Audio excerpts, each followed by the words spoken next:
ചേച്ചി ദേ ആ മാല ഒന്ന് എടുക്കാവോ? ആ എടുക്കാം മോളെ. നിനക്ക് മാലയൊന്നും വേണ്ടേടേ? ഓ എനിക്കൊന്നും വേണ്ട. എടുത്തോ മോളെ, എല്ലാം പുതിയ കളക്ഷനാ. ഇപ്പൊ വേണ്ട ചേച്ചി, ഇപ്പൊ പൈസയൊന്നും ഇല്ല. പൈസ പിന്നെ തന്നാ മതി മോളെ.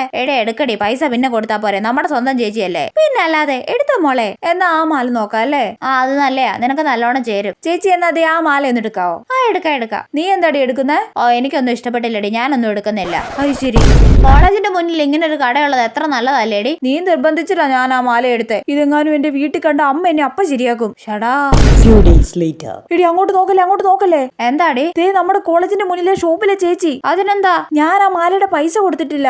ഷടാ, എന്നിട്ട് നീ ആ മാല വീട്ടിൽ കാണിച്ചില്ലേ? അത് കണ്ട അമ്മ ചോദിക്കും ഇത് വാങ്ങാൻ എവിടുന്നാ പൈസയെന്ന്. അതുകൊണ്ട് ഞാൻ മാല അലമാരയുടെ അടിയിൽ ഒളിപ്പിച്ചു വെച്ചിട്ടാ ഉള്ളത്. ഞാൻ 100 വട്ടം പറഞ്ഞാ ഞാൻ എടുക്കുന്നില്ലെന്ന്. അപ്പൊ അവള് നമ്മുടെ സ്വന്തം ചേച്ചിയുടെ കടയല്ലേ, കുഞ്ഞമ്മയുടെ കടയല്ലേ. സോറിയടേ. നാളെ വരുമ്പോ നീ ആ മാലയുടെ പൈസ കൊണ്ട് വന്നാ മതി. അതാ നിനക്കുള്ള ശിക്ഷ. ഓയോ എന്നാ പിന്നെ ഇനി മുതൽ നമുക്ക് രണ്ടുപേർക്കും ആ ചേച്ചിയെ കാണുമ്പോൾ മുങ്ങി നടക്കാടി. അത് ശരി.